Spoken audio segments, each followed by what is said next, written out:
Shalom Uvracha, Erev Shabbat Kodesh, Parashat Tetzaveh. On est Yom Purim Katan. On commence déjà à se préparer. On a un petit mois pour se préparer pour le grand Purim. On est déjà dans le petit. Mishir Chazad Armar Bim Besimcha. Abotei, un nouveau message qui est en rapport direct avec la Parashat Tetzaveh. Il y a une question intéressante, une comparaison entre les deux genres d'autels de Mizbahot qu'il y avait dans le Mishkan, dans le Beth Amikdash. D'un côté, on avait Mizbah HaHitzon, dit l'autel extérieur, qui était dans la cour du Mishkan.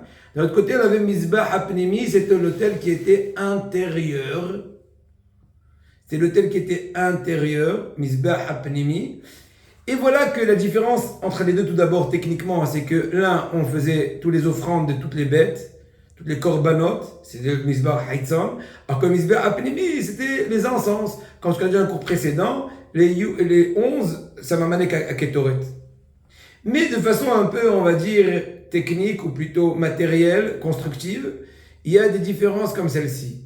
D'un côté, les dimensions sont différentes, ça c'est sûr, mais encore, le matériau qui entourait le Mizbah à Ketoret, ou du Mizbah Apnimi, ou du Mizbah Azav, il était en or.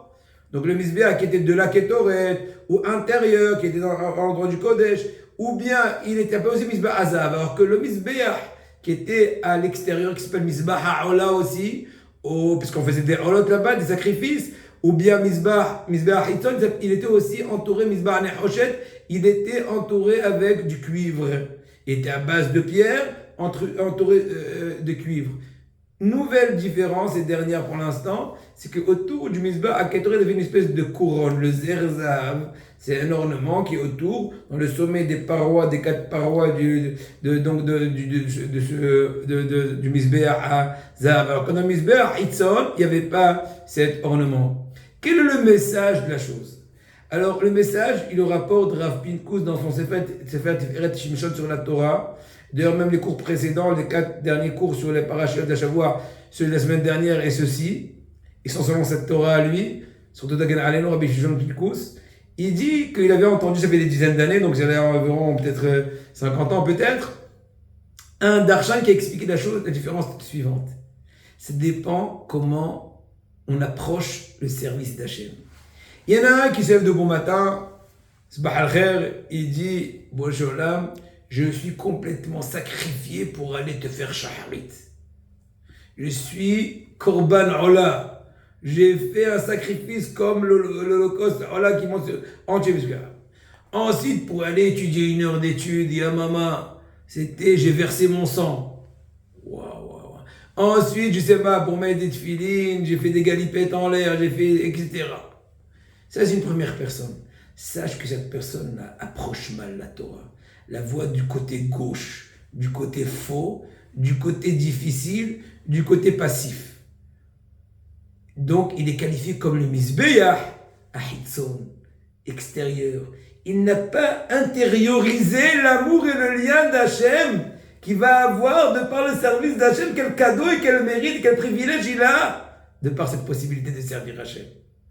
Et donc, il est même pas en or, il en est hochette au mieux en cuivre, il a même des pierres à la base, il n'a pas d'ornement de ktarim. Alors qu'une personne qui te dit, le deuxième genre de personne idéale qu'on veut arriver, au degré auquel on veut arriver, tu dis Hachem, quel kiff, j'ai parlé à toi, je t'ai parlé pendant Shaharit, j'ai déversé tout mon cœur.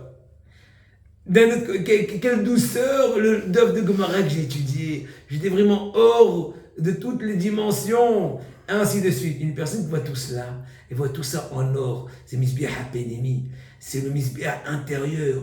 Toute chose, il le fait avec intériorité. Il est intériorisé, il comprend, il réfléchit, il approfondit, il analyse dans le juste sens de la chose. Là, il a aussi la couronne, comme le Mizbeach HaKetoret, qui est autour de sa tête, la couronne de la Torah, les lumières de la Torah qui sont invisibles, qui l'entourent, qui le protègent, la bataille. C'est mieux que des radars, que des rayons X qui sont en train de le protéger. Et là, Rabotai, à nous de tout le temps aspirer. Et donc maintenant, un des premiers travaux, maintenant, pour une katane, c'est accentuer la simcha. Maintenant, Shabbat s'approche. On est en plein Purim Katan. On est en train d'allumer les nérodes de Shabbat et les nérodes de Tetzavé. Shema Zaïdzar. Bouchim Tiyu ve Shabbat Shalom.